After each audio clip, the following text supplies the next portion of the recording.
How can you make art faster? How could you, make it less painful or whatever? Yeah, less work. You just want the fruits of the beautiful thing that you can say that you did instead of having go through all the pain and anguish. We're conditioned to believe that. We are. Yeah. I think so. Hello, all my hardworking creatives out there. Thank you for joining me on the Sage Arts Podcast. This is Sage, and I am in the studio today with the whole of the household. We've got Brett in the comfy chair. The whole of the household? The whole household. Oh, the whole household. The whole of the household. And we have Ember here, too. And Ember's under the desk. Yeah, she decided she's going to den under the desk We're hanging out in the podcast room. Yeah, hanging out in the podcast room on a nice, beautiful, for once, temperate day in Southern California. It was really beautiful, actually. It was. It's not just being positive. It was a really... No, you're not just being positive. Yeah. Yeah. So just really enjoying that. And I have no idea why I talk about weather every time I do the introduction. Well, that's like the easiest thing to kind of start a conversation with, how's the weather? How's the weather by you? I actually really like weather. In fact, someone called, this is back when I lived in Colorado, someone called to survey about television watching habits. And so the first thing they asked is, what station do you watch the most? And I said, oh, that's easy. The Weather Channel. You watch the Weather Channel. And the person was like surprised. quiet for like 2 seconds and then just busted up laughing. He's like, I've never gotten that one.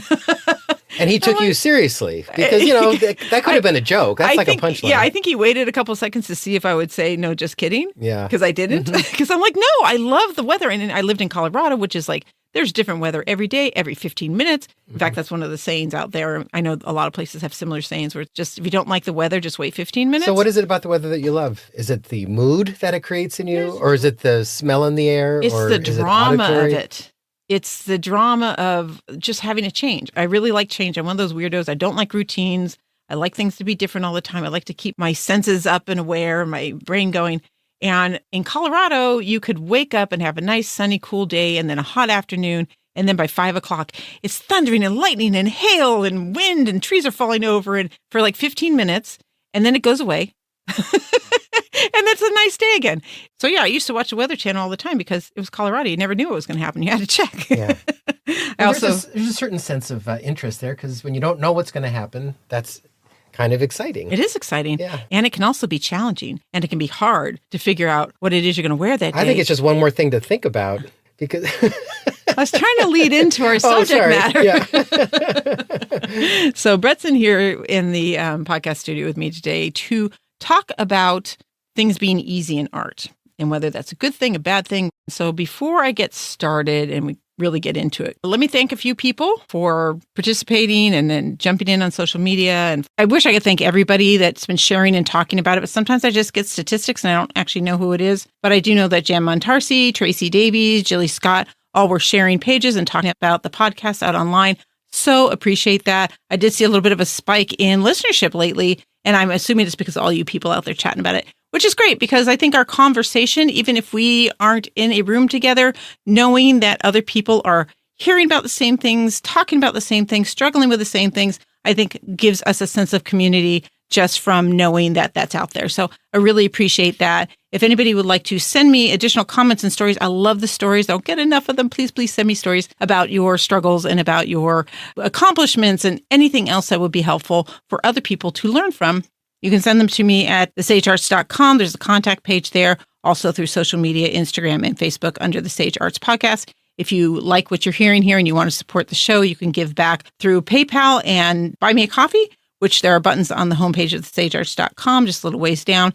These links are also all in your description section or show notes in your podcast player. So I'm going to keep that short because this conversation gets kind of long. Okay, so let's talk about art being easy. We're going to talk about whether things should be easy in art or not. And this conversation came up because Brett and I were talking about on YouTube and Instagram and TikTok and all this stuff. There's this like, you can make your own abstract art or you can make your own blah, blah, blah in like 5 minutes. You can make your own jewelry, make your own whatever. And I want to set this up by first saying that I don't see a problem with those being there and the people finding joy in doing those things. The question really comes down to whether it's art and calling it art and what us as artistic people would do or not do in terms of making things easier. So first setting some questions in your mind while you're listening to this. Do you find any aspect of your artwork easy? Are you looking for ways to make it easier, simpler, looking for shortcuts? And why and in what area do you do that? So have some questions in mind maybe about like what you do as far as like wanting things to be easy, or maybe you don't want things to be easy. Maybe you're a crazy person like me and you like everything to be a challenge. So I think the first thing we need to do is actually define art. And I know I've done this a couple times spelled before. with 3 letters. It's spelled with 3 letters. Thank you. Yeah. He likes to cover the bases. Yeah. Now we're done. So that makes it easy. Yeah. You mean, yeah. So defining art, like why is something art or why is something not art? And there is such controversy over this. I think the thing is with art is that, yes, it's hard to define. It's hard to delineate what it is because what art expresses and evokes is subjective. So some people might see something as art because they really react to it. And other people could say it's not art, like the banana taped to the wall. I don't remember who did that, but they taped a banana to the wall, called it art. Some people were in uproar over that, how stupid it was. And other people were like, genius, So is it art? Is it not art? That's very subjective. It's a certain kind of art. There's conceptual art. It's very conceptual and it's pushing an envelope. And you can say there's value in that because it allows other artists to push an envelope in a direction that might not have been available to them before. So there's a whole argument over those kinds of really out there artists, Pollock was one of those out there artists back then. Ones that get people thinking and think outside the box of what's expected to be art. Pushing the idea of what art is. So there's that. But art is known through the experience of the audience as well as the intention and expression of the artist. That's the main thing. There's intention and expression. And personal expression could be anything from you have a message about social injustice to I really like the color blue and I want to show you how wonderful blue is to me. So it's kind of hard to define art, but what we're going to be talking about today is trying to determine what about art should or could be easy and when it's good or when it's bad for it to be easy versus being difficult, what it means for it to be difficult and why that can be a good thing or a bad thing. So we're going to try to discuss all these things. We'll see what comes out. This is going to be pretty off the cuff. But let's start off with just talking about the whole idea of things being easy. I think there is an erroneous drive in our capitalistic societies that things should be easy. Because in much of Western culture, we're conditioned into believing that we should always be looking for an easier way, a more convenient way, a quicker way to do things. I mean, most of the stuff we're being sold is sold to us to make things easier, quicker, more convenient. We want to make our lives simpler, more comfortable. It's the modern world. And and it's as if... It's commerce, really. It is commerce, and it drives commerce. It conditions us. I don't know if it's erroneous or not. I think it's erroneous. That's my personal opinion. Yeah, well... Because, here's the thing. It makes a lot of money for people, I guess. Right? It teaches... it sort of hurts our culture at the end of the day. Well, I think the thing is that we have learned that making things easy and convenient and as comfortable as possible, we feel like it is the penultimate goal of every aspect of our lives, to the extent that it's worked into things like art, that maybe... art should also be about quick and easy. And how can you make it, how can you make art faster? How could you, make it less painful or whatever? Yeah, less work, less sweat. You just want the fruits of the beautiful thing that you can say that you did instead of having... But not go through all the pain and anguish. We're conditioned to believe that. We are. Yeah. I think so. And I think it's worked its way into art and being fed that maybe art should be easy as well. But I don't know. I think art shouldn't necessarily be easy for reasons we'll talk about in a second. But I mostly think that art for the artist is really about the experience and the process and not just about the end result and maybe not even about the end result. Yeah, a lot of artists are not into the end result. They want it to be finished, but they move on to the next thing. I know a lot of actors won't watch a film they just starred in. It's done. It's in the past. It's a record of that experience. Right. It is not something to relive over and over again for the satisfaction of our egos or something. Well, you do that yourself. You have made cartoons, and it takes so long between when you finish your part of storyboarding and directing and all that. But by the time it actually airs, it's been like a year or something, and you're on to something else. So it makes sense that you're not going to be that interested in the end result. And maybe you're a little less conditioned to look for the end result than the experience. But I think that can be true for a lot of artists.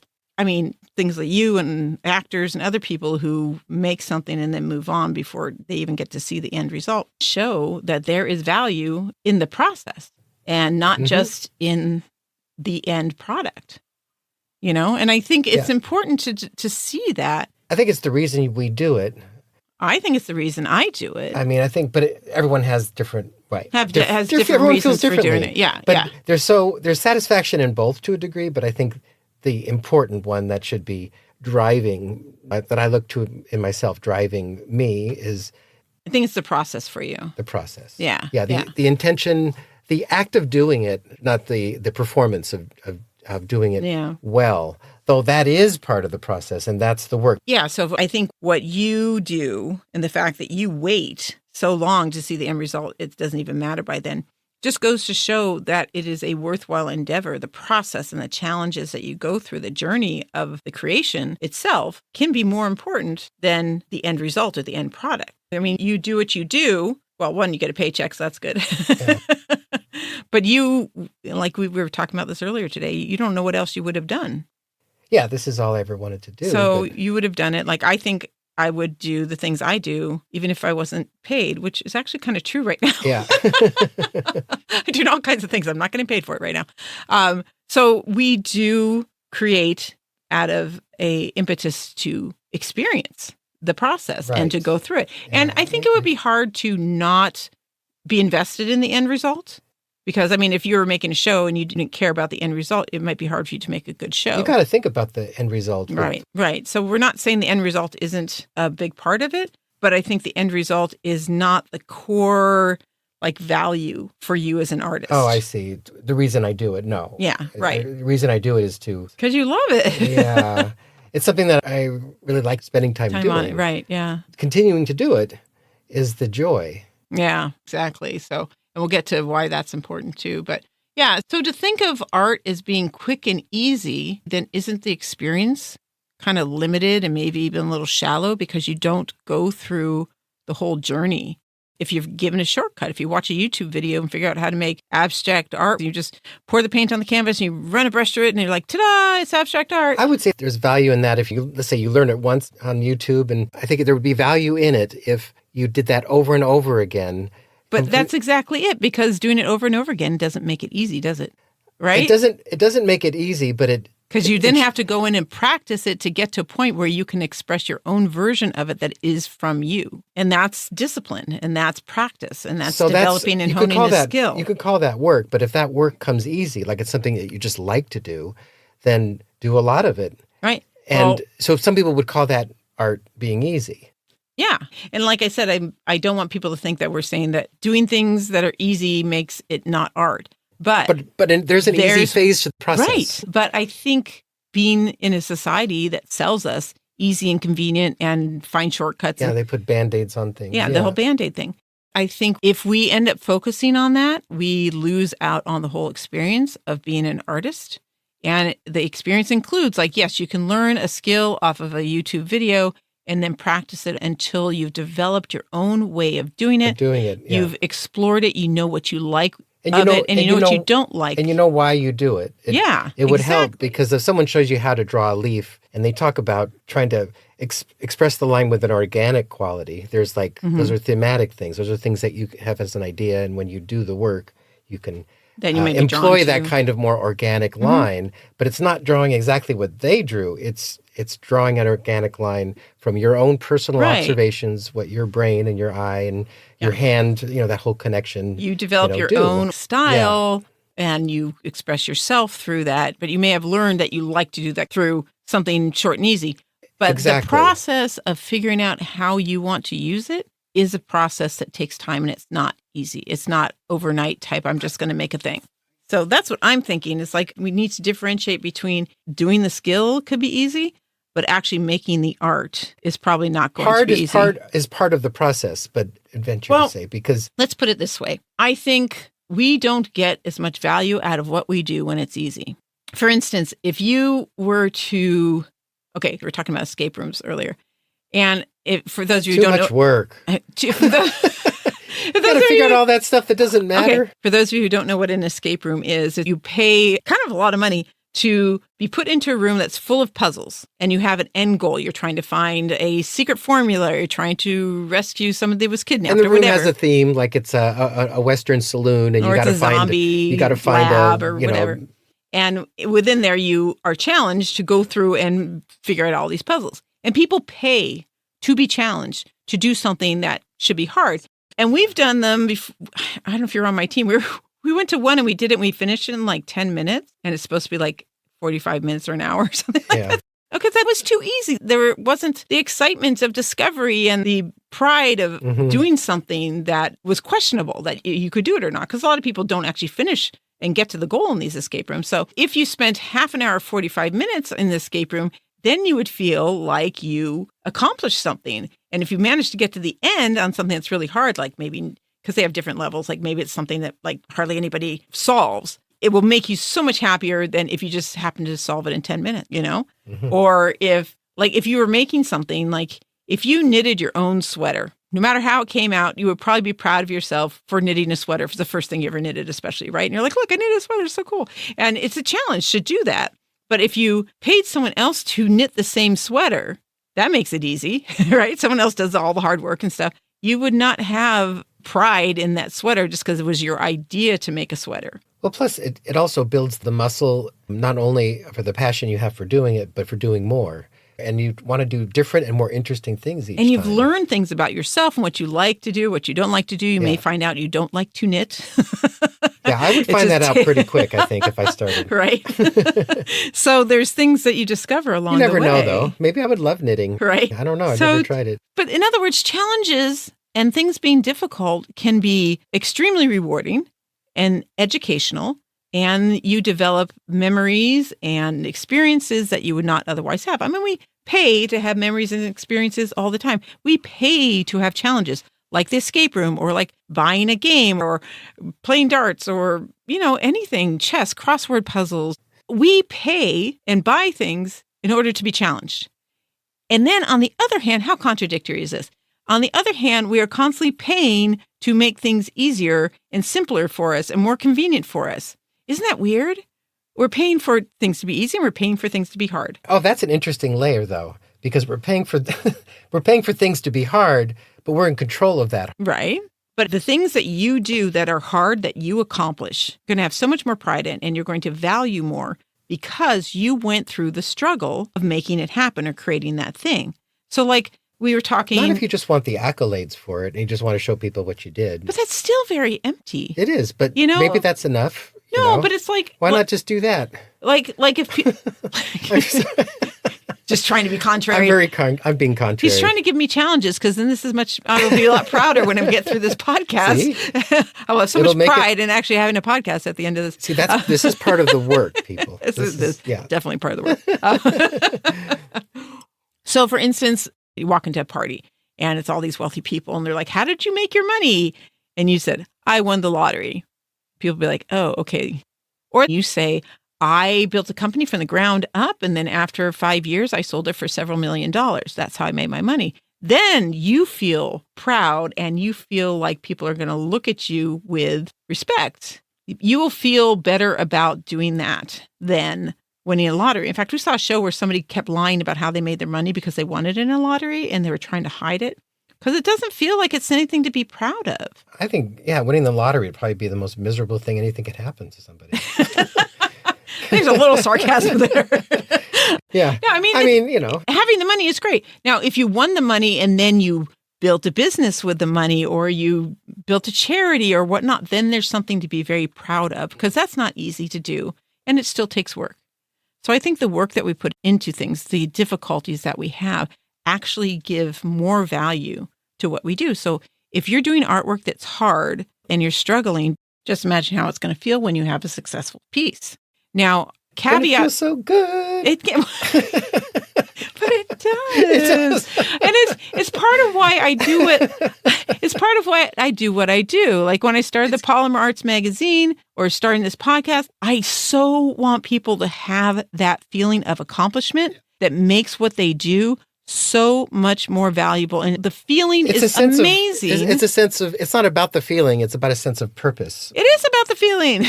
Yeah. I mean, is it your feelings about having a sense of purpose? I guess. Sure. Yeah, of course. Yeah. No, I mean, it can be either, and it can be both. Hopefully it's both, that you have this wonderful feeling that you have accomplished something.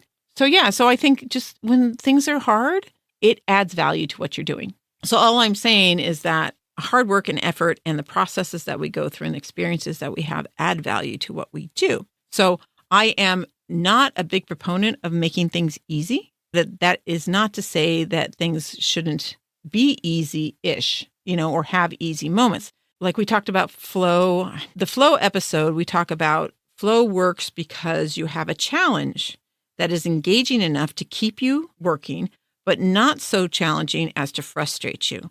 So I think there's a level of challenge that is doable. And if it's doable and you can accomplish something and at the end you have something to show for it, that is a very valuable experience for you. And that's what we're talking about, that kind of, middle ground where it's challenging but not so challenging that you're frustrated. So that's what I'm talking about in terms of being difficult. I don't think you should be, just struggling. But I think sometimes we can struggle too much with something, like me trying to fix things. I think we've talked about this before too. Like if I'm going to try to fix something, I don't know when to give up. There are times I should just give up and throw it away and buy a new one. But I'm always like, I'm going to fix it. I'm going to make this happen. She keeps going. Yeah. So sometimes it's admirable. Sometimes things being difficult, it's not worth it. But if there is a challenge that keeps you engaged, that isn't frustrating you, that is potentially a very good thing in your artwork. So another kind of definition of art I was thinking about, like you have these how to make abstract art on YouTube, right? And they're like, splash some paint on this canvas and then drip it around and then run the brush through it like once or twice. And look, you've got abstract art. And sure, it might be something cool to look at, but I don't think it's art because it's not a mode of expression because there wasn't a journey to get there. It's a product more than it's a product record of, exactly. of a creative experience. Yeah.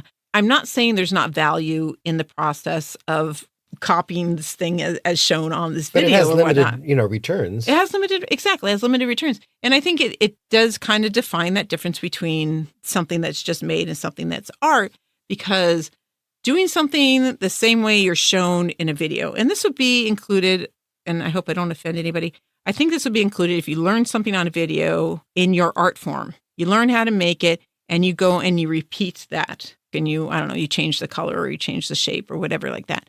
That's like more of an exercise than right. It is an exercise and it does have an experience and all has that a kind value of stuff. Too. But until you've gone through the process of filtering it through yourself, filtering it through your aesthetics and your need to put something out there, what is it that you need to put out there? Yeah. Until it goes through that, I don't think it's art yet. I think it's an exercise. You're right. Exercise. I used the word doodle when I was making these notes here. It feels like it's a doodle. You're just doing something. It's a mode to learn. Like if you want to do a certain thing a certain way, like how do they get, you see these effects in paintings or whatever. How is it done? How do they get that effect? Maybe you can learn those things, but then what you do with those things is the art, not just reproducing them. Well, the process that you go through to determine how to use that. So my thought was that a lot of these videos, what they're selling you is you can make your own abstract artwork to hang on your walls, so you don't have to go pay good money. It's a lot cheaper. It's a lot cheaper. Actually, is it? Well, my experience would be a lot cheaper. I don't know. Well, I guess it depends on what fine art gallery you go to. Yeah, right, exactly.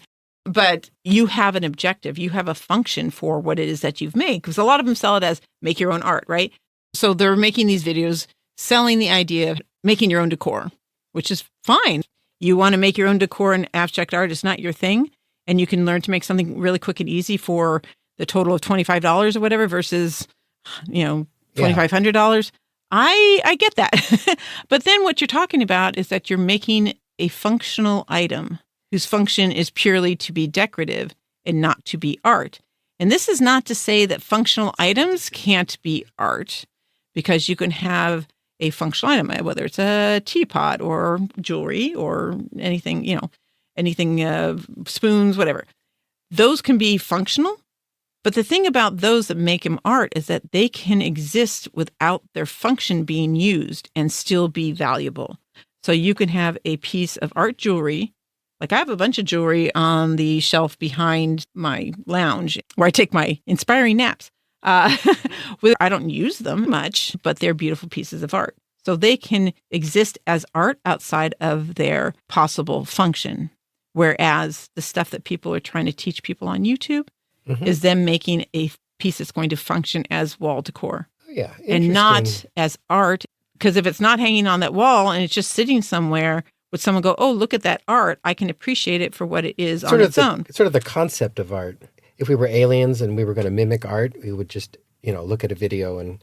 Well, yeah, I don't care if you're an alien or a dog or an elephant. They don't know what's between the lines. Yeah, the person who teaches you that, they went through a period of discovery in order to get to that point. You didn't do that if you're just doing what they did. So you've missed out on the whole plethora of experience and memories and pride that you could have in your work. They've done that work and now they're sharing it with you. But it's not art for you. If you go through the process of figuring out for yourself how you want to make abstract art, then it becomes art because it becomes an expression of you and it's filtered through you and what you want to put out there. Right. That makes sense. Yeah. So again, this is all a matter of opinion and you may not agree with me, which is absolutely fantastic. I don't. I so don't agree with you. You don't agree with me on everything. anything. Oh my gosh.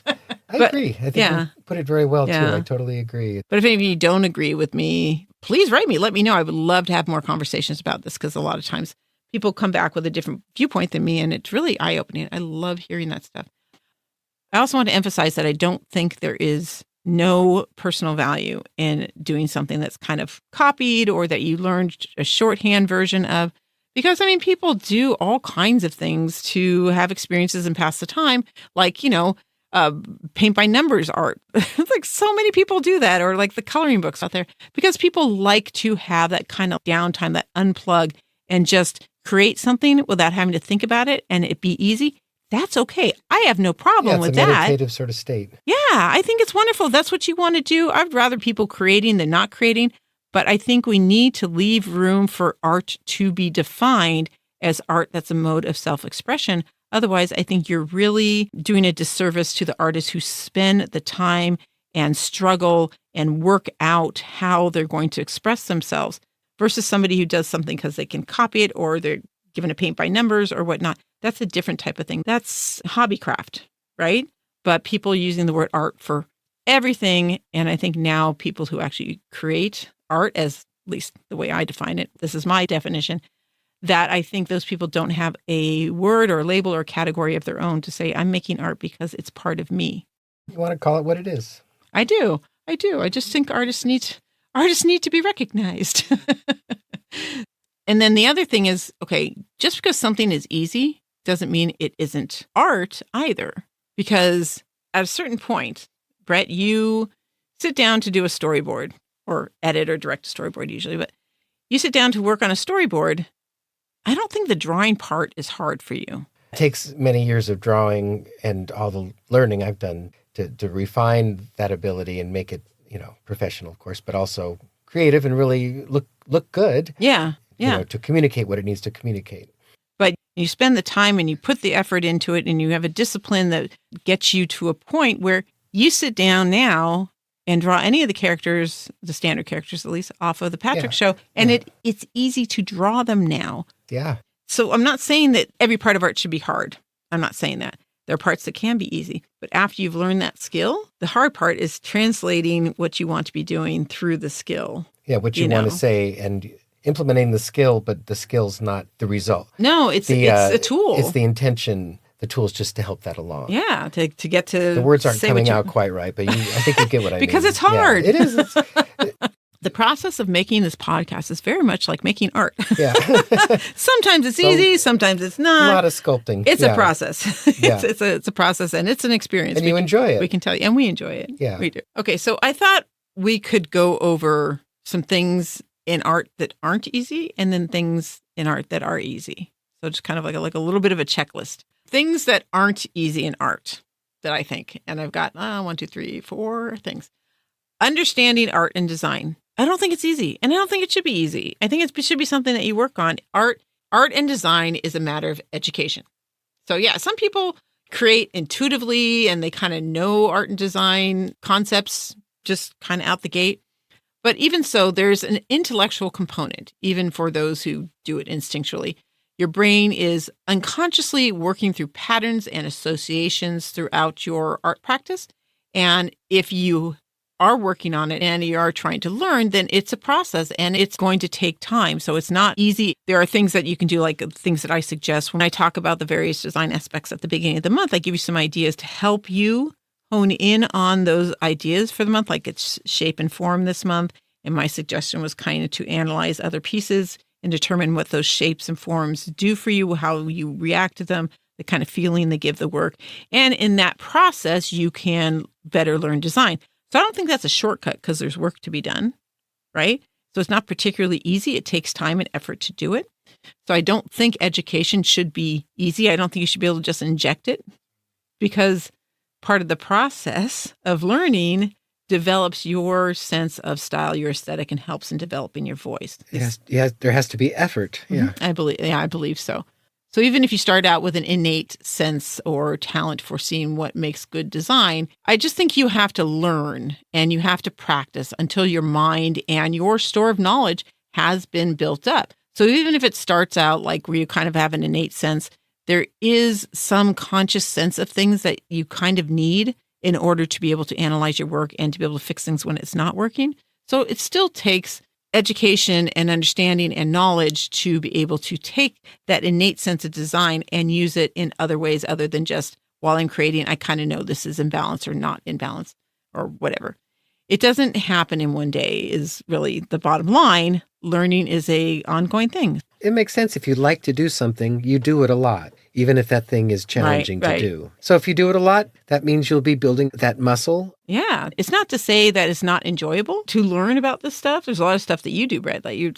He spends more time learning about stuff that he works on right now. Yeah. Where you're learning like historical stuff or how to do certain things better or how did other people do what you do. And so it's just an ongoing process. I don't think there should be a shortcut. I don't think it's about whether it's easy or hard, because if you really love the subject matter, then it still feels easy to learn and you it. can never know enough. And there's always something you don't know. Always. And there's things you can, potentially like invent by putting ideas together. And Yeah. And I just don't think trying to shortcut your education is not going to be of service for you as an artist. So that's one thing I don't think that should be particularly easy. And the other thing I don't think that's easy is executing ideas. Getting ideas can be super easy. Like you're like in the shower and all of a sudden you're like, oh my gosh, that's this great idea. And he's actually, and he says that because I actually do this. I'll wrap the towel around me and run down the hall because our shower is on the opposite end of the house from my studio. And I run down the hall because I got to go write down an idea that I got in the shower. Because if you listen to the episode on the necessity of doing nothing, ideas in showers come up because there's nothing else for your brain to do. And it just starts processing stuff. So coming up with ideas can be easy, but the executing of them is not usually easy. It can be if you've had enough practice, you've been doing something long enough. It may be a pleasurable, slightly elevated challenge, but it may not actually be too hard. But thing is, figuring out what we're going to make sometimes is hard. Working out the designs, that can be hard. Choosing the materials or the colors, the composition, any of the design principles that go into the creation of the work can be some level of challenge. It's all like a big puzzle. It's something we need to work out. Now, like we were saying earlier, I never understood why people would want to skip that step, because it is like a puzzle or a game, and we pay for puzzles and games. So why aren't you taking this free puzzle or game and like playing, So things that are difficult and challenging that we already pay for, those challenges, just think of those things that you're having to work through as a puzzle or a challenge. And hopefully it's enjoyable on some level. Well, you should want to do it. I mean, you should want to do it. It doesn't make any sense if you don't want to do something. Right. But I just worry that in conversations I have with some people, or the amount of things that you see out there online about people trying to make it easy for people, I hope people aren't being sold this idea that it should always be easy. I see. I think executing your idea is more of a marathon, not a sprint, or it's like a Rubik's Cube and not a 100-piece puzzle. It's something that you're going to go through and work through. And then when you've executed it in a way that you are proud of, It's like the best feeling in the world. I just want everybody to have that feeling of trying and working hard and knowing you may potentially fail at what you're trying to do, but when you do it, it's the best. That's really what I want to tell everybody in this world. Do the work, go through and struggle. Yeah. And when you come out the other side and you have something that you're proud of. Sense of accomplishment. Absolutely the best thing in the world. And getting something out. Yeah, exactly. It's such great fun. And it's an experience like no other, at least in my opinion. So another thing I think that's it's not easy and it's practically part of the definition is discipline. Discipline isn't usually easy. Because that's why isn't that why they call it discipline? Yeah, right. Because you need to be disciplined. You need to keep yourself on track. It's kind of part of the definition that it is something that you need to work on, right? So art is a daily struggle, I think, and a daily joy as well, right? But getting yourself to work with all the other distractions we have in life requires a lot of discipline, which is often very hard to adhere to. But we do it because, well, most of us can't not create. But at the same time, it can be hard to dedicate the time needed for it because of all these other things in our lives. So being disciplined to keep at it, I think is always going to be a struggle on some level, sometimes a little bit easier, sometimes a lot harder. Discipline is a thing I think that we all need in order to continue to grow as artists and to actually accomplish the things in our artwork that we want. And we have to see the value in discipline, because when you have discipline, you have limitations, and limitations help us focus. Well, they address the limitations, right? Yeah. The limitations that you have in your life, limitations on how much time you have or how much energy you have at the end of the day. Right. There are a lot of limitations, and that's where discipline comes in, that you actually say, I'm going to do this because it enriches my life. It makes me feel more fulfilled. And sometimes you get highly motivated to employ a discipline because you see the negative consequences of not having it. Yeah. And when you don't have it and something very disappointing happens, you have to want whatever you can't get so much that you're foregoing your impulses. Yeah. And you learn to manage impulses. That in itself is a bit of a discipline because you may enjoy what you do, but you may feel more pressure to do other things. Like for me, if I have other people waiting on me, that is my priority. Yeah. And I will not do my artwork and I will not do my writing. Very accountable. Yeah. So when my week starts out, even though I don't usually use Mondays to work on the podcast, that's one of my creative days. Because if I don't set time aside, I don't get it done half the time. But the podcast is on my mind because I know there's people that are waiting to listen to it. I know that people are thinking on Friday night or Saturday morning or whatever, they're going to have this podcast to listen to. And so you listeners make me want to get that done. And so that for me, I have to find the discipline, even though I want to do it. But I need to instill discipline in me to also take care of my own stuff. One of the issues I had when creating the magazine, it was all about the magazine. And I loved doing it, but I wasn't doing my own work. And so not only did I have the physical injuries from the magazine work, I also wasn't doing my own work for so long. And I realized I was not happy. So in any case, discipline comes in many forms and covers different areas in our life that even if we love what we do and we're very strongly motivated to do what we do, sometimes other things can look like a priority in our life. And so discipline will come into play there. And you also don't want to over-discipline where things get rigid and they're not organic either. You want a combination of healthy discipline. Isn't there a healthier version of discipline? Well, I think anything can be overdone. Because you could be really militant with yourself about something. But some people, that's how they work. I think some people just operate that way. Some people feel more comfortable, I think, with a very rigid schedule, and I kind of admire them, honestly. And then the other thing that I think is not easy is criticism, both giving and getting criticism, especially getting criticism. It's hard. I love criticism, which people think is weird, but it's just such an opportunity to me to see things from someone else's point of view. And I just find it fascinating to hear what other people see, because it's I would never have seen it that way. As long as you take criticism with a certain grain of salt. Yeah, you want to you have to. But if you take it as gospel, then you could be easily crushed. Yeah, exactly. But it's never easy when people say you could do better. And all criticism is some version of you could do better.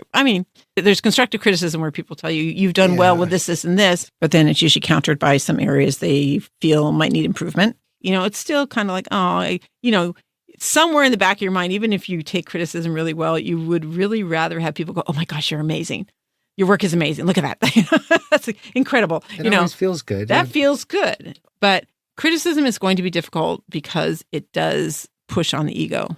So sometimes it does sting, right? And that's okay. The sting can actually drive you. It drives me. The desire to do better is a necessary part of the growth of one's artwork and as an artist. I personally have no idea how people think they can improve in their artwork or their writing or whatever creative thing is, or their business or anything without some constructive criticism, without getting someone else's point of view. How do you know how the rest of the world is seeing things? I mean, you're trying to communicate to the rest of the world. How do you know how your communication is coming across? You need feedback in order to know if what you're doing is effective. I think so. And I know it's not easy, but I think it's necessary. I think if you want to grow as an artist, it's going to be very hard to grow significantly without some outside input. It's such a treasure. It sounds cheesy, but it is. It's such a treasure to have that viewpoint from somebody else. Yeah. You only have your limited viewpoint from which to assess your work, but it doesn't mean that other people's viewpoints are correct. Yeah. But seeing what they see allows you to determine possible points of improvement, and you see your work in a new way when trying to understand it through someone else's eyes. Difficult or not, I think criticism is necessary. So those are the things I think that aren't easy in art. And then I made a list of what should be easy. And I'll tell you something right now. It's a short list. It's really short. So my one thing on the list of what could be easy in artwork, where you can have an expectation of it being easy and reach for that, and it's a good thing, is the manipulation of the material. Basically learning your skills. It takes discipline and skill for most of us to master our materials, but what a fun time we can have in the process of doing that. Once we have enough skill to control our materials, sure, it can be easy. It's like easy for Brett to draw his characters. So I was working on some short stories the other day, and it's, of all the things that I do, I would say short stories are probably the easiest thing for me to write. They literally come out like already written. It's really weird. Yeah. But it's only easy now because I continue to work on all the hard stuff. Like I continue to try to improve my skill and edit and do all the hard stuff so that now at least that part can be easy. So the manipulation of my materials there is words. But in art, whatever your art material is can end up being easy if you work at it. But you still go through a process and a journey to get to the point where the work itself can be easy. Now, this is not to say that it's always easy after a certain point. There are days where things are easy and other days where you feel like you're just wrestling with your materials for some reason. And sometimes it's because we're challenging ourselves. We're pushing ourselves to try something that we hadn't done before. And because of that, we struggle with the material. And I think that's fantastic. That means you're exploring and you're playing and you're trying something different. For instance, it's important to be playful, is what you're saying. I think, it is important to be playful. And I think if everything was difficult, you might give up. So like I'm working on reacquiring my painting skills, which I haven't done for a long time, and I'm loving it. But it can be really hard because especially like when you used to be able to do something and now you can't do it. You just want to jump right back into the time when you knew how to do it. But you need time to do it. And I mean, I think it'll come back quicker than it did when I was young and trying to learn how to paint. But I give myself plenty of time just to play. And I'm not in a position of being challenged. I'm just throwing paint at these pieces of gessoed cardboard. So I don't even care about the value of the jar. She's throwing it against the wall. Entire jars. Yeah, no. There's shattered glass everywhere. That itself is beautiful art on the floor. No, but allowing yourself to play and not have anything super challenging and just be a child and just let your instincts run wild with your materials. I think that is so valuable and, I don't know, maybe necessary. Playing is important. And I think playing should be easy, People define play in different ways, I suppose. Probably. But I thought about that. But it's one of the things you've done really well. You have so many sketchbooks. And it's not like you don't know how to sketch. Yeah. But you just let yourself play. You just let your mind do whatever it's going to do. And the thing is about play and exploration, I think, and you can tell me if you don't experience this, but I think through the process of exploration and play, you discover a lot of things that can then become challenging concepts for your artwork. So like you can start working on something like sometimes I'm doing this playing around stuff with the paint. And then all of a sudden I see something. I'm like, oh, that's cool. This could be this. And my training kicks in and I start working out the composition and the color combinations and all that stuff, but only because I played to a certain point that I started seeing a pattern or I started seeing an image that I wanted to become a reality. And so then I take the playtime and it does become serious and it does become a little bit more challenging and maybe not as easy to do, but the play led there. I guess it depends on your intention of the end product.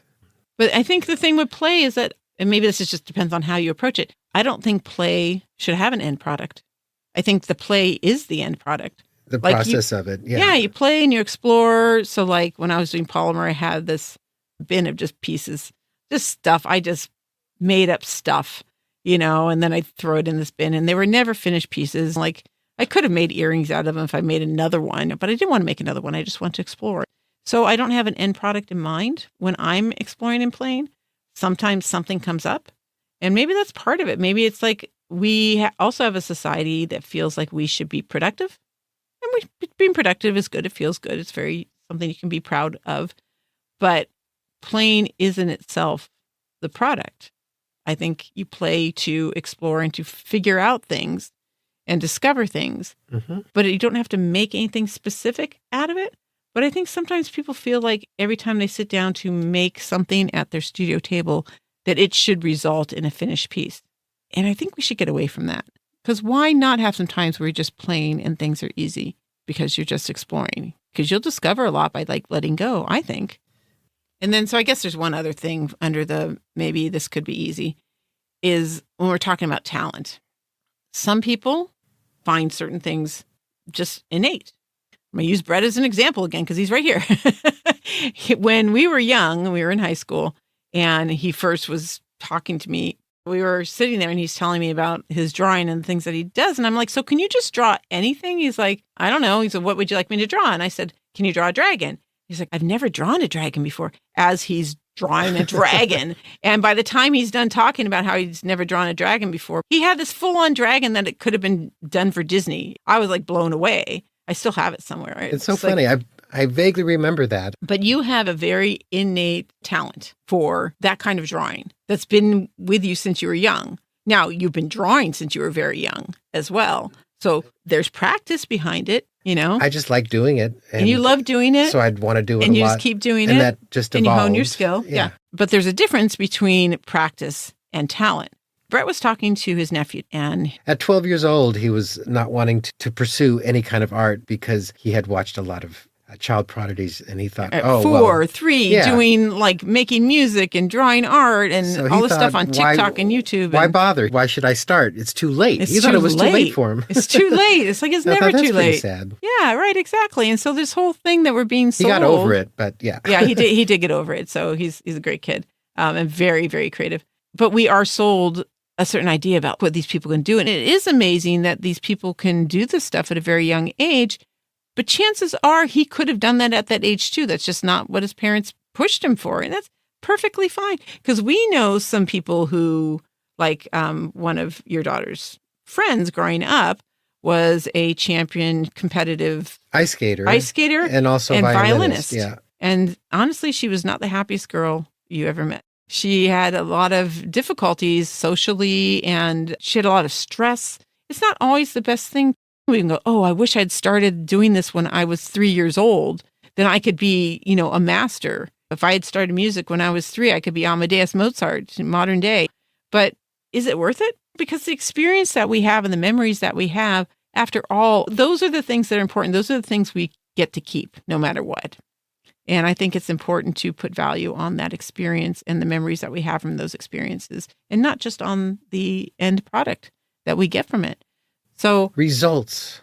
Well, yeah, we're a very result-oriented society, which can be good in some ways, but it's always about balance, right? It's always about moderation. It doesn't matter when you start. It doesn't matter how anyone else is doing. You just do what you do for yourself, for that experience, for that to enrich your life, and because you're driven to do it. And it's not going to be easy all the time. And I don't think looking for an easy way to do something is going to be of value to you as much as looking for the challenges without getting frustrated, looking for those challenges to work your way through to growth as an artist and to be doing something that you really, really value because you did go through the struggle, because you did have to climb that mountain and get to that peak. And then when you're up there, it's just like, it's amazing, right? Yeah, something you can lose yourself in. And then you naturally want to grow it and do it. I think we don't want things to be easy as much as we want to be able to know that we can be successful if we keep working at it. It'd be frustrating if you felt like you're not going to succeed at things and you keep trying. But take those challenges as the gifts that they are, because they're going to motivate you. They're going to be the thing that puts tremendous value in the work that you do when you get past them. Or even if you don't get past them and you have to move on to something else, that's fine. It's a learning experience, and it's an experience that you can take with you into the next project and the next level of the work that you do. But if you just try to make everything easy, I think you miss out on just so much. Yeah. So, Brett, do you have anything else to say before we wrap up this crazy conversation? It's so easy to do art. It's so easy to do the art. No, not really. I agree with a lot of that. You had a lot to say about it. It was really interesting. You have a lot of passion around this subject. So, I do. Yeah. Like I said, the reason I do what I do is because I want people to have that experience of elation that you get from succeeding at something that wasn't easy. And that literally is why I started the magazines, because everything out there for craft artists in polymer and art jewelry was all about giving them an easy way to make it. And I'm like, but what about the whole trying to make art part? What about the whole struggling and the self-expression and the putting yourself out there and the risk that you take? Those are good values. Yeah, it's because the reward is amazing. Mm-hmm. The reward is just so amazing, but you have to be willing to take the risk that you may not accomplish what you're after. You may fail at certain things. I don't know what the proportion is once you've become a long practiced artist, but I know when you're a newer artist, I would say if you are succeeding at more than 20% of the things that you attempt, I think you're ahead of the curve, you know? Well, mm-hmm. And maybe it gets to a point where you're succeeding at 80%. Maybe that's kind of like the far end, but you're never always going to succeed. And that's okay. And it's fantastic. There's so much that you learn from that. Probably learn more from failures than successes. Absolutely. So. I absolutely believe that. I just don't think the successes are nearly as sweet if we didn't have failures as well. So it's all part of the process. Yeah. That's why we like sweet and salty, man. Mm-hmm. Gotta have that contrast. Contrast in everything. Contrast, yeah, exactly. So, well, anyways, Brett, thank you so much for joining me today on this conversation, which wasn't easy. Yeah. Wasn't easy when we started out. Yeah, this was a harder one, I think. Yeah. Yeah, and it was a little difficult. After I edit, you guys listening to this probably won't hear some of the things that we struggled through because I'll edit out some of them. But this was a struggle. This we talked longer than usual on this, trying to find the right words and the right points. There's layers of complicated, reasons and thoughts behind every conceit that we sort of like, oh, it could be this, it's that, it's this, it's that. Yeah, it's not a straightforward black and white subject about it being easy. And people are different, like some things are easier for you or for me than for other people. The things that other people struggle with are different than, the next person's struggles. But the fact is, the struggle is not a bad thing. And just, I think that's the takeaway, right? Yeah. And don't avoid struggle. And this conversation is sort of a reflection of that. Yeah. Because boy, was it struggling. No, okay, it wasn't that bad. It wasn't that bad. It really wasn't. But it was more reaching and questioning. Yeah, and for me, just trying to stay awake because I didn't get any sleep last night. Yeah, that doesn't help. But I was going to do it because it was going to be a challenge. Yeah. And if this is a successful podcast after this, I will be so happy. I'll be amazingly happy. So anyways, well, I want to thank you all for joining us for this conversation. I absolutely do want to hear from you if you have things to say about the subject matter. I know some of our comments might have been a little controversial. You may not have agreed with them. Please write me. I really, truly want to hear from you. You can write me at the sagearts.com website on the contact page. You can jump in at Facebook or Instagram under the Sage Arts podcast pages and put something in post or direct message me. And if you are finding value in this podcast, you are welcome to give back by using the PayPal or Buy Me a Coffee donation buttons, which you find halfway down the homepage of the sagearts.com. Or all of these links are available in your show notes or description section on your podcast player. Also, if you can stop and just hit that follow button if you want to get notices about when the next episodes are out. It also helps with pushing us up on the search engine list so we can have more people take part of this conversation. And I have been seeing some growth and have been seeing more follows, so I really appreciate you all doing that. If you want any of the site information or want notices through email, there is a newsletter list that goes out Sunday morning to let you know what the new episode is about. And if there's any additional material, they'll be in those newsletters. That's one of the only ways you can be guaranteed of getting the extra material. So look for the news and notices button on the homepage of the Sage Arts or in your show notes. Well, thank you, Brett, for joining. You're welcome. Yeah, it was fun. And you all out there, please do go out and take up those challenges. And if it's easy and fun, great. And if it's a challenge, just go for it. It's going to give you so many rewards. And then just don't forget to feed the muse along the way. Be true to your weirdness. And we'll see you again next time on the Sage Arts Podcast.